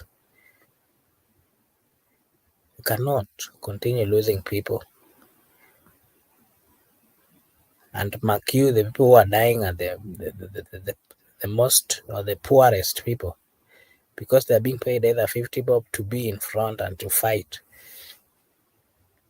It is such a wrong thing to me that, we have to call such kind of acts. And we have to remind the people that it is not right to fight because of politics. Caroline is saying, which political party is called blood-based? To be honest. Saitia is saying, many people will flock Kanka Jaramogi to try to count the Luo nation, not because they loved or respected Raila, but to gain some political capital.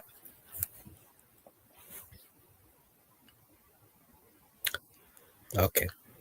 Mr. Miguda, Anything else that is still pending that maybe you guys had talked about that I can give my take on?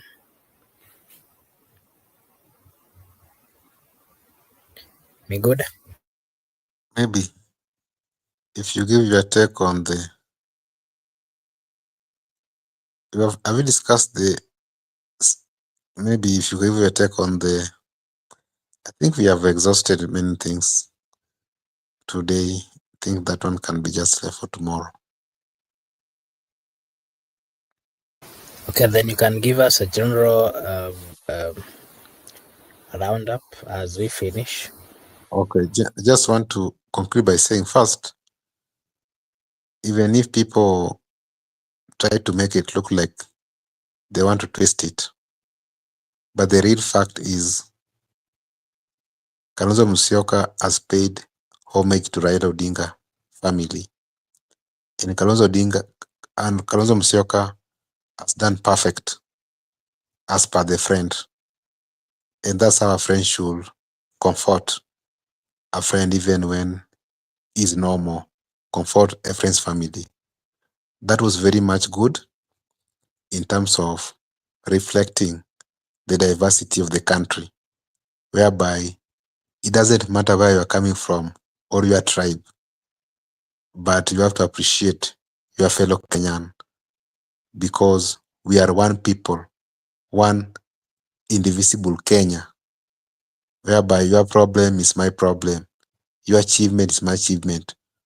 We succeed as a country, as a nation, as a tribe. So, come what may, Kalonzo did a very good thing. And even politics aside, in terms of friendship, that's how it should be done. Number two, we understand that there's a plot to swallow ODM or to divide ODM. The ODM people are alert. They are aware of the scheme. What we can just say is that no one is going to allow ODM to be swallowed or ODM to be divided because there are people who believe in multi-party democracy. And multi-party democracy was brought to this country through blood and sweat of the Kenyan people. People were detained, people were killed, people were shot until we became a multi-party state from a single party state. Therefore, we cannot take advantage of the death of Raila to destroy ODM so that we can destroy strong parties. ODM must live beyond Raila's death. And the people want to destroy party. We just want to say to them that some of them, their history are well known of swallowing parties.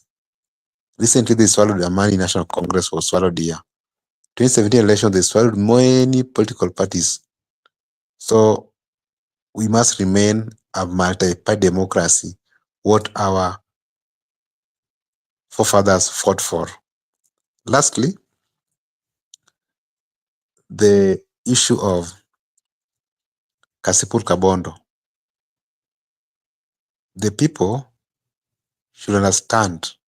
I don't know how much civic education can we deliver to the electorate to understand that we should not lose lives or destroy properties because of a mere competition. There's always life after competition. There's always life after all is said and done. Therefore, your life is precious to be taken away because of just defending a politician who does not even care about you, doesn't even know you and your family. We should be very, very cautious as we do our politics. We should be responsible as citizens. We should understand our rights, our basic freedoms, and our basic rights and our fundamental freedoms. We should understand the limitation of our rights. We should understand how much can we stretch and how much can we stop. Where to stop, we should understand so that we don't have any issues with our opponents and state officers. The people should understand that they are sovereign and they can exercise their power by electing a leader at ballot. But you don't have power to take someone's life. Even the police officer doesn't have any power to take someone's life. Even the court doesn't have any power to punish someone on death penalty. Then who are you to take your fellow citizens' lives? You should be condemned, you should be apprehended, arraigned into court, and charged, then convicted on basis of your allegations. We should be a society whereby we love each other. And that's how we should advise our people from Bondo to live in harmony and tranquility for the prosperity of that constituency. Let us not engage into petty politics. Let us be idealistic. Let us be people-centered agenda. And let us base our politics on issue-based policies, not violence. So that even if today I differ with Kasongo, and Kasongo differ with me tomorrow, after politics we can meet. Even if today I agree with Wamunyoro or I disagree with Wamunyoro, there's still that life after politics. Not that it creates an environment of enmity. Now you are killing your fellow Kenyans. With all those remarks, I want to appreciate our viewers to come into the show. Thank you for contributing to the comment section. We appreciate you big. And also we see to meet you next time. Bye-bye, everybody. Okay, thank you so much. And allow me to read this comment from Said. ODM is in real danger unless we tame the Kenyan Suluhu fellow like Gladys Kahiga, Suluhu, Wanga, plus Kaluma. Okay. Okay, thank you so much, Said. By the way, who is winning in Kasipul? Things are fluid. Good, maybe you can just give us your take on that before you leave. Your take on the Kasipul. The Kasipul, my prediction remain. Personally, I predicted that Boydwere is going to be declared the next MP. That is when before Raila died. Yes, before Raila died. But as things remain the same, I still believe that, because I also have some intel from the ground. Not that people liked him, not that is the best bet for Kasipul, but the dynamics and circumstances are going to favor him. But it's a very tight competition between Eroko, Good Life, and Ongondo Were, the son to the late Ongondo Were. But due to the circumstances, dynamics, sympathy votes, ODM factor, Raila's death, ODM influence, and local politics, many things is going to play. My predictions still stand, and I'm at liberty to predict. Anybody can predict. Not that my opinion is right. I can be wrong. A prediction. That's why I say it's a prediction. I'm still predicting that Boyd Were is going to be the next MP for Kasipul Bondo, but it's not going to be. But that is how it's going to work out. That's my prediction. I still believe ODM is going to get it based on the factors that sympathy card, victimized politics being played right now. You saw what happened, and also blackmail, Raila factor, ODM factor, the local politics, the party politics. He stand a chance.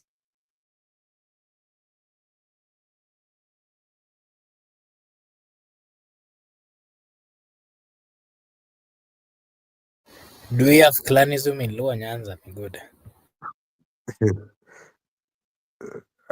That's is not asking another question. This is now we will discuss it. We can take the history class. Now we understand our history. Luos, we are one people. There's no clan in Luo, and there's no South Nyanza or Central Nyanza. It's just, I think, regional boundary. But the Luos of South Nyanza are the same Luos of Central Nyanza. They speak the same language. They practice the same culture. From the entrance of Kenya, where we have the Jokajok, Jokomolo, Jokowiny, these are bros from the same parents. And when we trace their root from South Sudan,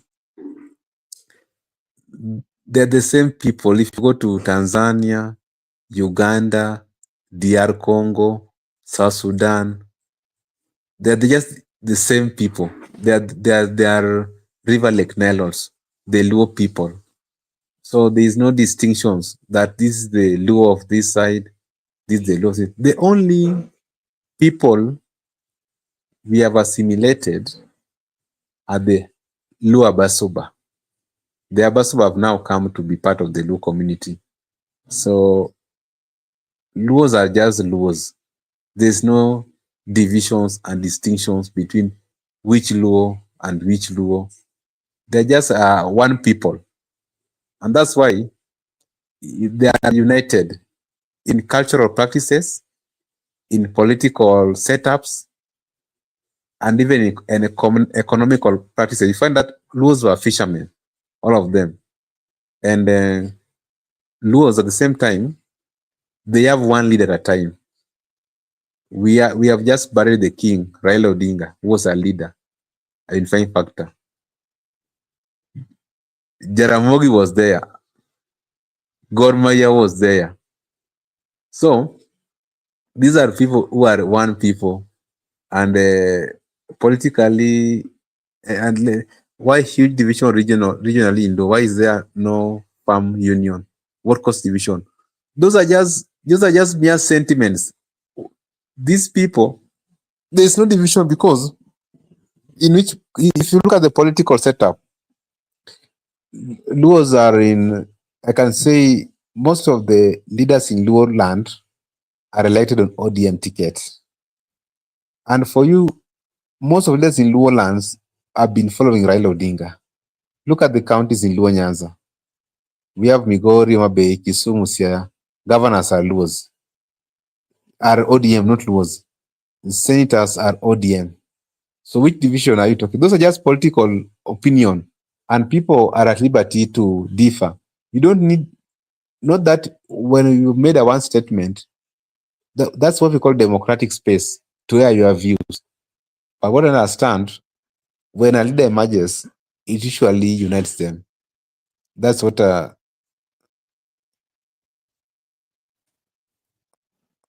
those are now, there are some, I can say, just like any other community or family, there can be disagreements. So those are just normal. People, like, maybe you can hate your brother, you can hate your neighbor, you can hate your homestead. But what stand out is that Luos are one people, even if they have differences in their regions in terms of leadership, in terms of what, but they are one people.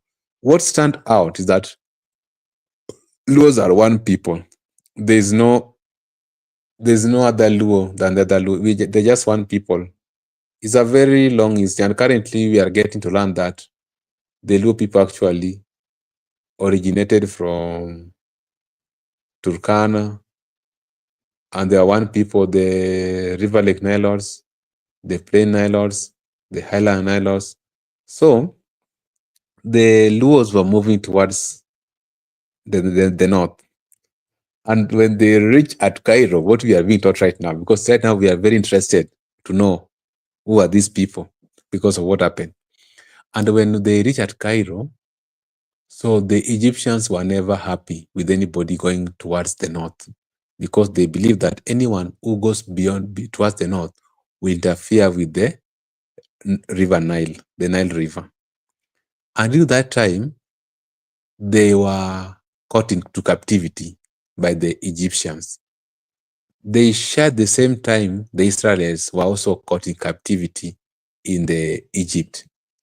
They interacted with the Jews, and later on, when the Jews left, going back to their land, Luos were also released. So they came back through Sudan. Now, if you look at what's happening at Sudan, we have the Khartoum. Khartoum in Luo, they are saying is Khartoum. Khartoum. Pali watu walikutana in Luo, Khartoum. So Khartoum. Where in Khartoum, they met the Plain Nilotes, they met the Highland Nilotes, and there was interaction of marriage. Then Luo saw it that they should go to a place called Dogman. This is now the current TC we are being taught by the older people. Dogman in Luo, Makubura, is called Donam. So from Donam, they started to fish, and they were doing their fishing. And that is why even Luos were not being circumcised. Of course, right now, with the integral of cultural, Luos are being circumcised. But the reasons why Luos were not being circumcised is because Luos were River Lake Nilotes. They were living along the lake. So they were in constant with the water. So they saw there was no need for circumcision because they could bathe on them on a daily basis. But right now, with so many diversity in integral of the cultural, I can confirm to you that Luos are being circumcised recently. These rumors going around the social media should be stopped. The Gen Zs, I think all of them were circumcised up to even the millennials. So they came as a River Lakes Nilotes along the lake, and they settled along the lake. That's why if you go to Luo Nyanza, you'll find that all the counties in Luo Nyanza, they are attached to the lake. If you go to Migori County, you'll find that if you go those side of Nyateke, the Sori, Lake Victoria. Wabay County, Lake Victoria is there. The Paya you saw. Kisumu County is attached to Lake Victoria, and Siaya County. They settle along the lake because they are economical activities. But they are one people. Yeah, meeting circle Khartoum. So they settle in along the lakes because of their economical activities. Now, many things happen, and because they settle and they become the Luo people, and because they retain the identity of their cultural practices. That's why at one point in life, there's only one leader in a local community. There can't be two leaders. The Raila era has come to an end. Jaramogi era ended. The Gor Mahia era ended. And even the elders who came with them along their eras. So right now, we understand that Oburu Odinga is just a custodian. Our leader will emerge, not now, not tomorrow. We must take a break. Even when Jaramogi died in 1994, Raila did not emerge immediately. In 2007, Raila emerged later, after 11 years to say so, or 12. So we're just patient.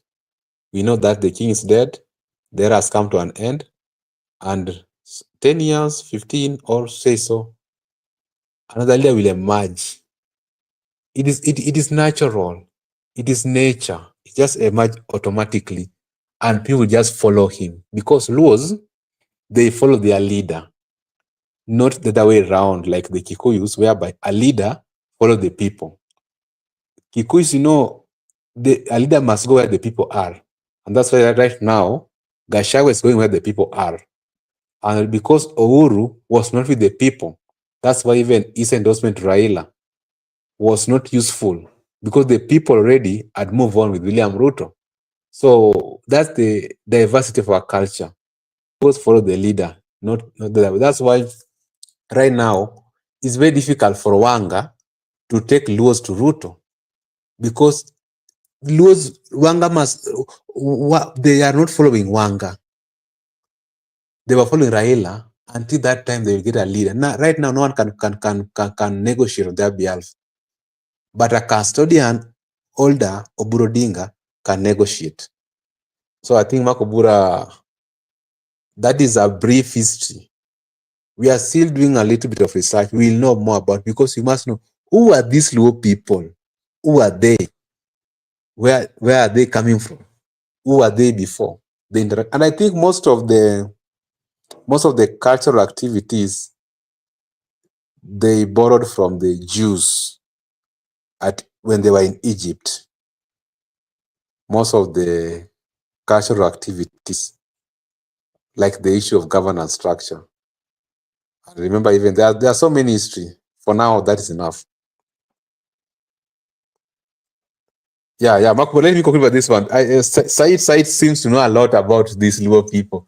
Yeah, Said, that is true. And the leader is not elected, but the speech point at the leader at a appointed time. Very good. Now, Said is speaking the language we have been speaking here. Some people have been giving us pressure here that, who is the next kingpin? Who is the next? No, it can't come that way. The kingpin is not elected. The kingpin does not emerge immediately after the king is dead. It is spirit, the so-called Juogi in Luo. Once a king will emerge and the spirit will accept it, it is a spiritual thing. The spirit will accept him, and once he is accepted, you will hear people talking. If you board a bus or a matatu in Luo community, they will talk about him. If you go to a marketplace on a market day, they will talk about him. If you go to Luo churches, they will discuss about him. If you board a motorbike, they will talk about him. If you go to this women chama, they will talk about him. If you go to any gathering places, of course, currently we have Bunge la Wananchi. If you go to Luo Bunge la Wananchi, they discuss about him. If you go to Luo funerals, they discuss about him. If you go to watch Luo tournaments, they will discuss about it. So when people are talking about you everywhere, if you go to Luo classrooms or schools where Luos are dominant into the villages, the grade 1, 2, 3 will talk about him. The high school will talk about him. Everywhere. So when people talked about him, and one day, if he made a decision, he will. That's how people will. That's how the issue. Because I remember when we were young, when we were in grade 3, we used to talk about Raila Odinga, everywhere. Raila Odinga. I think that's grade 3, Raila Odinga, and that's how Raila emerged. I think that's how it is not an elective seat. It is the spirit that settles on somebody. And when the spirit has not settled on you, and even if you try by all means, you are not going anywhere. So that is a spiritual thing. That's why I've told you that let us be patient. There's no hurry. We have just laid Raila Odinga to rest. And one day in life, that leader will emerge. And people are saying that Raila is the greatest leader who has ever lived. But remember, when Gor Mahia died, they said, no one will emerge like Gor Mahia. And he did. No one has ever emerged like Gor Mahia. And when Jaramogi took it, they said, no one will emerge like Jaramogi Odinga. But Raila came. Right now they're saying, no one will emerge like Raila Odinga. I'm telling you, my friend, if the spirit settles on you, you can be beyond Raila Odinga. Because it is not elective. It is a spiritual thing. And remember right now, with this modern generation, if the spirit settle on you, be it from Odinga family or other from family, you can be a great person in the future. So Makobura, I think we have exhausted today, and I think I'm done.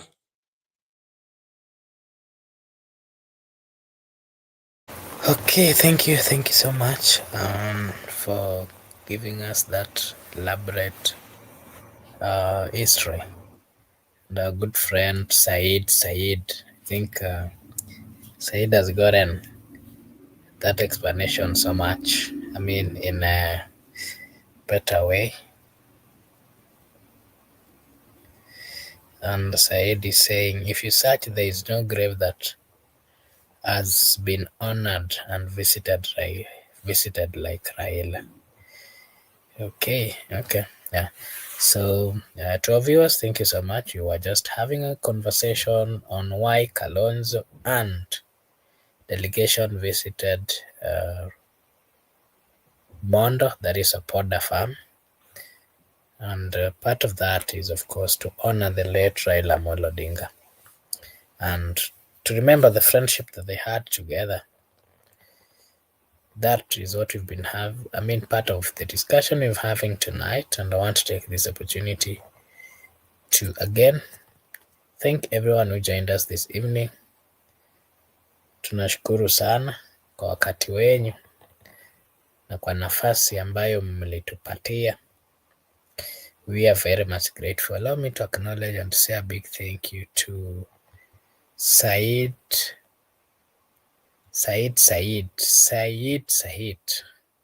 Not forgetting, I saw a good friend.